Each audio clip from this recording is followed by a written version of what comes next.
Hey guys, what's up? Engineer Pat 5290 coming to you with a new to me piece. It is a Kato F40PH, and you're probably knowing what scheme it's in. It's something I've been looking for a long time. This piece is actually new to me. I found it recently, and I'll tell you right now, it is awesome. So I will go ahead and open up the box. It's older Kato because you get to put the detail parts on it. And there it is. I've been looking for one of these for a long time.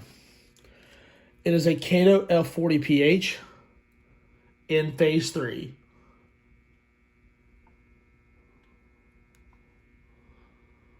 And this thing is absolutely gorgeous too.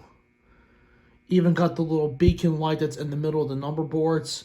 And even the cab interior is very, very nicely detailed for a Kato.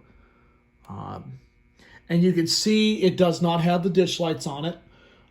That's the way they were built. They were originally delivered in, I believe it was Phase 2, and then of course Phase 3 later came out in the late 70s, early 80s. And of course, this was before the 1994 ditch light requirement.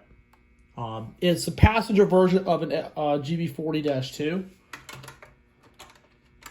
and these are really cool locomotives. So let me go ahead and turn the camera, and I'll show it to you on the track as well. Let me go and plug up some power. I have done its initial test, and it does very well. So let me just find the plug.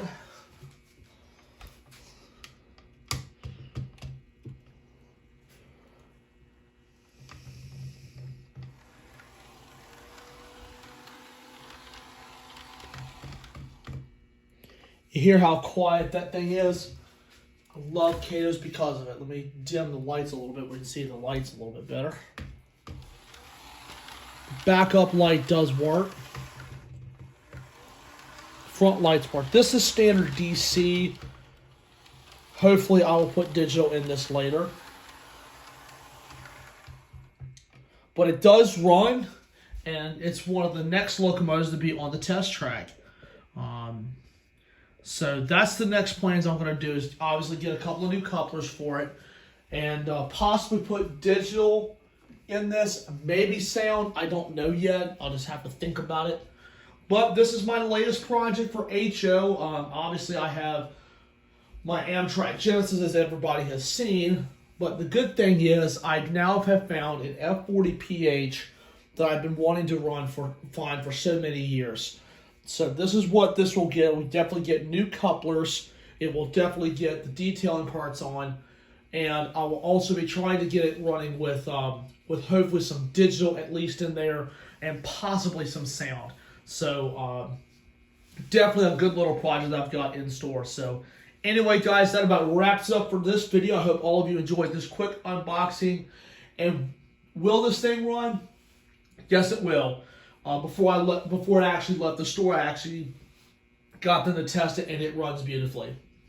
So anyway, guys, just remember, smash the like button, drop a comment down below, hit that subscribe button, and I'll see you on the next one. Peace out.